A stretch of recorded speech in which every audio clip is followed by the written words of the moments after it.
नमस्कार, मैं डॉक्टर जनक सकलेचा। हम सब जानते हैं कि कोविड के केसेस डे बाय डे बढ़ रहे हैं, बट अच्छी बात यह है कि 70% पेशेंट होम आइसोलेशन पर दिए गए ट्रीटमेंट से ही रिकवर हो रहे हैं। होम आइसोलेशन उन लोगों को सजेस्ट किया जाता है जो पेशेंट या तो एसिम्प्टोमेटिक रहते हैं या फिर जिन्हें माइल्ड सिम्टम्स होते हैं, मतलब हल्का सा बुखार, बदन दर्द, गले में खराश, हल्की खांसी, सर्दी। ऐसे पेशेंट्स की सांस नहीं फूलती, उन्हें सांस लेने में कोई तकलीफ़ नहीं होती और उनका ऑक्सीजन लेवल भी मेंटेन रहता है, दैट इज़ अबव 95%। तो अगर आपको कोविड के सिम्टम्स मिल रहे हैं तो सबसे पहले तो खुद को एक वेल वेंटिलेटेड रूम में सेल्फ आइसोलेट कर लेना चाहिए और डॉक्टर से कंसल्ट करके ट्रीटमेंट स्टार्ट कर देना चाहिए, क्योंकि टेस्ट की रिपोर्ट आइदर पॉजिटिव आए या नेगेटिव। अगर आपके सिम्टम्स हैं और आप लास्ट 7 डेज़ में किसी कोविड पेशेंट के टच में आए हैं तो हम ये मान के चलेंगे कि आप भी पॉजिटिव हैं। इसलिए रिपोर्ट आने का वेट मत कीजिए। अगर सिम्टम्स लगते हैं तो तुरंत डॉक्टर से कंसल्ट करके ट्रीटमेंट स्टार्ट कर दीजिए।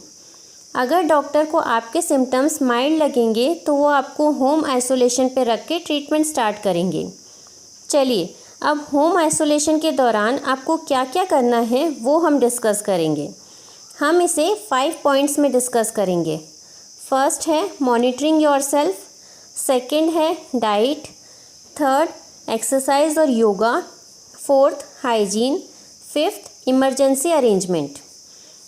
First point, monitoring yourself. Monitoring के लिए आपको 2 बेसिक इंस्ट्रूमेंट चाहिएंगे। एक है पल्स ऑक्सीमीटर, सेकंड है थर्मामीटर। इनके अलावा अगर आपका बीपी फ्लक्चुएट होता है तो आपको एक डिजिटल बीपी इंस्ट्रूमेंट भी लगेगा। पल्स ऑक्सीमीटर एक छोटा सा हैंडी डिवाइस है जिससे आप आपका ऑक्सीजन लेवल चेक कर सकते हैं। नॉर्मली ऑक्सीजन लेवल आपका 95 to 100% के बीच होना चाहिए। कभी कभी ऑक्सीजन लेवल फ्लक्चुएट हो सकता है, पर आपको पैनिक नहीं होना है। अगर आपका ऑक्सीजन लेवल कॉन्स्टेंटली 92 से बिलो जा रहा है तो सबसे पहले आप प्रोन पोजीशन में लेट जाइए, मतलब पेट के बल। ये एक साइंटिफिक मेथड है जिससे आपका ऑक्सीजन लेवल इम्प्रूव होगा। उसके बाद भी अगर आपका ऑक्सीजन लेवल इम्प्रूव नहीं होता है तो आप डॉक्टर से बात ज़रूर कीजिए। नेक्स्ट है थर्मामीटर। अगर आपका टेम्परेचर कॉन्स्टेंटली 100 से अबव रह रहा है फीवर की मेडिसिन लेने के बाद भी, तो फिर आपको डॉक्टर की सलाह लेने की ज़रूरत है।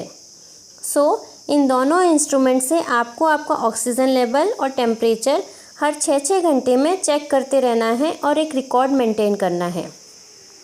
ये तो हुई इक्विपमेंट्स की बात। नेक्स्ट मॉनिटरिंग आपको करनी है आपके सिम्टम्स की। अगर आपको आपकी खांसी बढ़ी हुई लग रही है या आपको आपकी सांस फूलती लग रही है, आपको सांस लेने में तकलीफ़ हो रही है, तो आपको आपके डॉक्टर से तुरंत बात करनी है। इन सब चीज़ों की चाहे तो आप मॉनिटरिंग करने के लिए एक डायरी या चार्ट प्रिपेयर कर सकते हैं या फिर आप मोबाइल में भी रिकॉर्ड मेंटेन कर सकते हैं। नेक्स्ट हम बात करेंगे डाइट के बारे में। डाइट में कोई रेस्ट्रिक्शन नहीं है, आप जो चाहें वो खा सकते हैं जो घर पे बनता है। एक्सेस ऑयली और स्पाइसी खाना आपको अवॉइड करना है। कोशिश कीजिए कि हाई प्रोटीन डाइट लें, लाइक दालें, मिल्क एंड इट्स प्रोडक्ट। अगर आपको डायबिटीज़ और ब्लड प्रेशर की प्रॉब्लम है तो आप डाइट में शुगर और बीपी कंट्रोल रहने वाली चीज़ें ही खाएं। कोविड पेशेंट के लिए ये ज़रूरी है कि वो हाइड्रेशन प्रॉपर रखें। एटलीस्ट 2 to 3 लीटर्स पानी आपको डेली पीना है। जितना ज़्यादा आप पानी पिएंगे उतना ज़्यादा अच्छा होगा। अगर पॉसिबल हो तो हल्का गुनगुना पानी पिएं, वो आपके लिए अच्छा है। डेली दिन में 2 बार आपको गार्गल करने हैं। आप नमक के पानी से भी कर सकते हैं या फिर बीटाडीन सॉल्यूशन से भी कर सकते हैं। इससे आपके थ्रोट पेन और इरिटेशन में आपको आराम मिलेगा। Fruits rich in vitamin C like oranges, मौसम्बी, ये सब ज़रूर खाएं। इसके अलावा अगर आप चाहें तो हल्दी, गिलोय, अदरक, हनी, इन सब का काढ़ा बनाकर भी पी सकते हैं। थर्ड हम डिस्कस करेंगे एक्सरसाइज और योगा। ब्रीदिंग और लंग कैपेसिटी को बढ़ाने के लिए आपको डेली प्राणायाम और योगा करना चाहिए। Deep breathing exercises, simple balloon exercise और अगर आप चाहें तो स्पायरोमीटर का भी यूज़ कर सकते हैं जो इजीली मार्केट में अवेलेबल हैं। कोशिश कीजिए कि दिन में जितनी बार पॉसिबल हो थोड़ी थोड़ी देर के लिए आप पेट के बल लेटें, जिसे प्रोन पोजीशन कहते हैं। इससे आपकी ब्रीदिंग भी इजी होगी, ऑक्सीजन लेवल भी बढ़ेगा और लंग्स भी रिलैक्स्ड होंगे। 4th पॉइंट है हाइजीन। हाइजीन की भी उतनी ही इम्पोर्टेंस है जितनी बाकी चीज़ों की, जिससे कि इन्फेक्शन आपके द्वारा आपके बाकी के फैमिली मेम्बर्स को ना हो। कोविड पेशेंट को डेली एक रूटीन मेंटेन करना चाहिए, उनको डेली शावर लेना चाहिए, उनको अपने यूटेंसिल्स और उनके क्लॉथ्स खुद वॉश करने चाहिए। जिन चीज़ों को भी वो टच कर रहे हैं उनको प्रॉपरली डिसइंफेक्ट करना चाहिए। ठीक है, लास्ट पॉइंट है इमरजेंसी अरेंजमेंट। अगर आप प्रॉपरली खुद को घर पे मॉनिटर करेंगे और इन सब बातों का ध्यान रखेंगे तो आप जल्द ही रिकवर हो जाएंगे।